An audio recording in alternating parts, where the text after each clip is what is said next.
Hello, Ryan here, aka Mac, and welcome. In this video I go through the recent Q&A regarding missiles and countermeasures. These videos are made possible thanks to my patrons and channel members, so a big thank you to them. If you do enjoy this content and would like to support make it even better, all of the links are in the description below. So over on Spectrum, a dev held a Q&A on the updates to missiles and countermeasures coming to Alpha 3.11. This post goes on to explain the importance of space combat, which obviously includes missiles and countermeasures, and the goal is to include some long-awaited fixes for these in 3.11.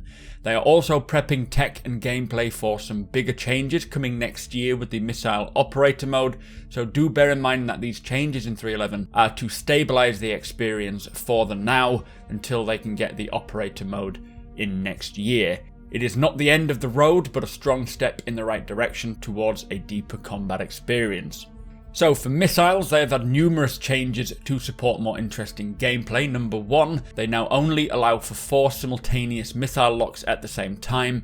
Additionally, you can lock 1 missile per rack. This means that ships with more missile racks will be able to utilize more locks. Now, the 1 lock per rack limitation is a temporary measure, which has more to do with the limitations on certain missile racks, meaning that not all racks can launch multiple missiles at the same time. They do want players to be able to launch more in one go, but they want this to come with a trade-off, which will come with the missile operator mode update in 2021.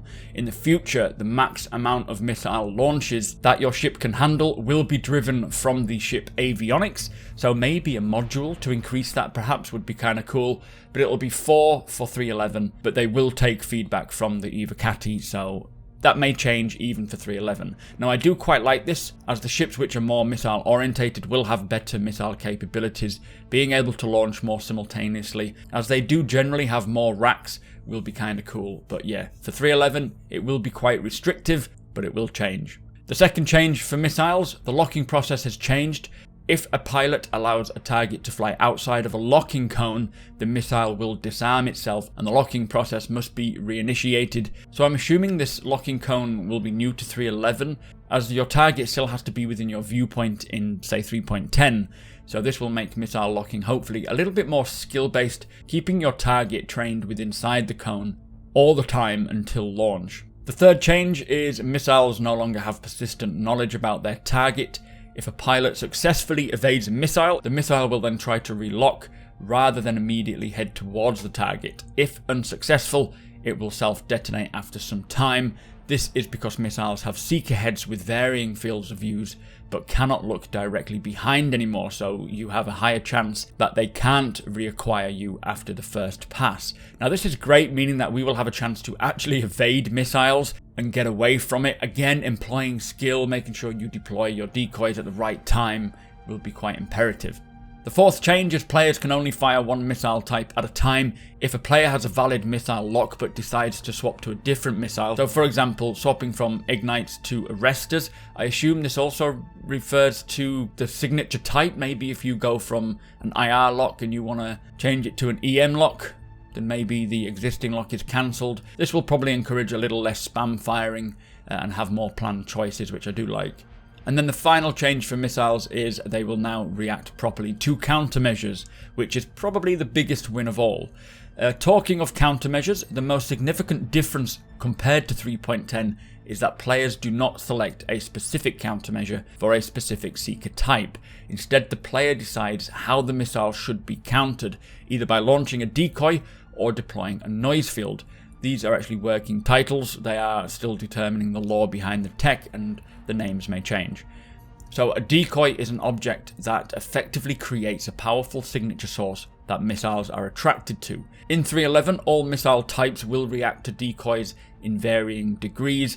A decoy has a limited time in which it is active, and once it's burnt out, the incoming missile will try to regain a lock to its original target again, so you can actually use countermeasures to protect your friends in other ships, which I really do like, being able to fly in between maybe a hauler, deploy a decoy, and then the missile will pick up on that decoy and leave the main ship alone. Now a noise field creates a small space in which signatures are actively distorted and jammed, so a ship deploying a noise field fires a small projectile that explodes, and spreads out tiny particles that confuse sensors, regardless of whether it's an EM, IR or CS signature.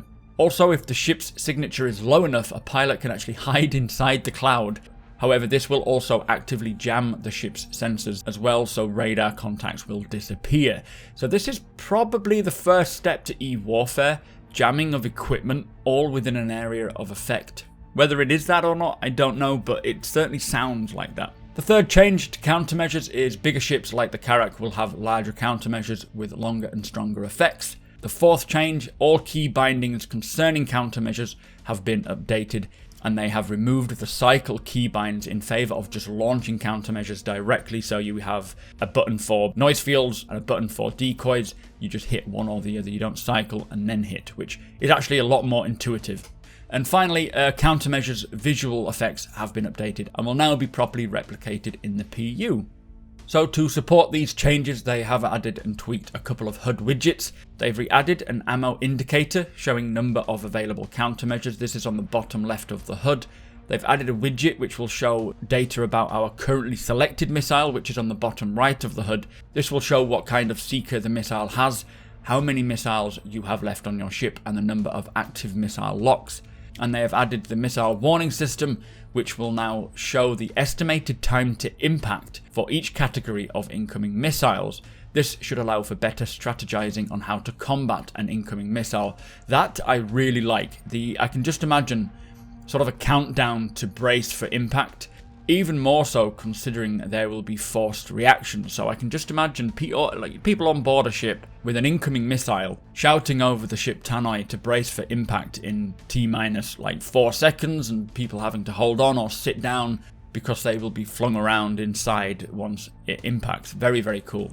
So that is the rundown of what's coming in 3.11. Now, they also answered some questions over on Spectrum, so I will go through those too. First question being, would you consider the possibility of an unsuccessful missile to remain intact for possible salvage? Now, they said this is a very interesting idea. Maybe it's something where an EMP could be useful and they will consider it for the future. So I guess if a missile was caught in an EMP and it shut down, it would be salvageable. It would be a cool idea. I like the idea of that. Will we get any easier way to target incoming missiles other than selecting a 3D radar missile indicator? Maybe a way to cycle locked missiles. And they say that this is actively being discussed, but not for 3.11. I like this idea, being able to prioritize missiles for turret gunners to take on. So if there's one close, you can target that and then a turret can focus on it. Nice idea. Next question, do ships need to be inside a noise field to hide, or can they be behind them? And they said for 3.11 it's inside, but line of sight will apply later on, likely around the same time as the operator mode releases. Also, you may still be able to detect larger ships inside smaller noise fields, but smaller ships will be hidden. What about giving turrets the ability to mount countermeasures? That would be kind of cool. And they said it's a good proposal, especially valuable for larger ships with a lot of turrets, so they will discuss that internally. I like the idea of swapping out a turret for defenses. It's an interesting idea if you don't plan to stand and fight. Next question, if a missile comes in contact with a decoy, does it detonate? Likewise, if a missile enters a noise field, what happens? So missiles that enter into noise fields will only have its signature readout affected, but it won't explode. This means that there is a high chance it'll lose its target track, but it will keep going. Once it's outside of the noise field, it will then function normally again. Will this fix the Constellation missile locking ability? And they say they haven't had time to address the Constellation and its offset missiles yet, but it will likely get addressed with the operator mode next year. What is the plan for torpedoes? They said that they absolutely want deeper gameplay for torps and have a couple of plans laid out, but that is not coming in 3.11. And finally, will countermeasures, ammo and launchers be another interchangeable component? And they said again, not for 3.11, but later down the line, along with the other components on ships, there's a good chance it will. So that is all that was spoken about with missiles and countermeasures. Everything I have read sounds like it's a good step in the right direction for now to make this gameplay more engaging, more interesting, more skill-based, plus mitigate that current missile spam issue. On paper, all sounds great, but I am more excited to get in and test this system out and see how well it holds up.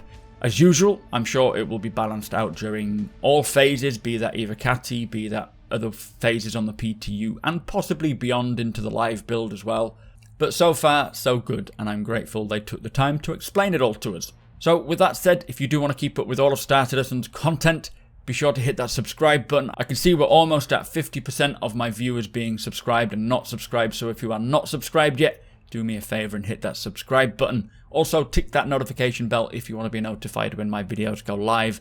And come and hang out over on twitch.tv/supermacbrothers. We will definitely be checking this out in 3.11. I am Wave 1. Fingers crossed we get that soon. Big thank you to my patrons and channel members for all of the support. Thank you for watching, and I'll see you next time.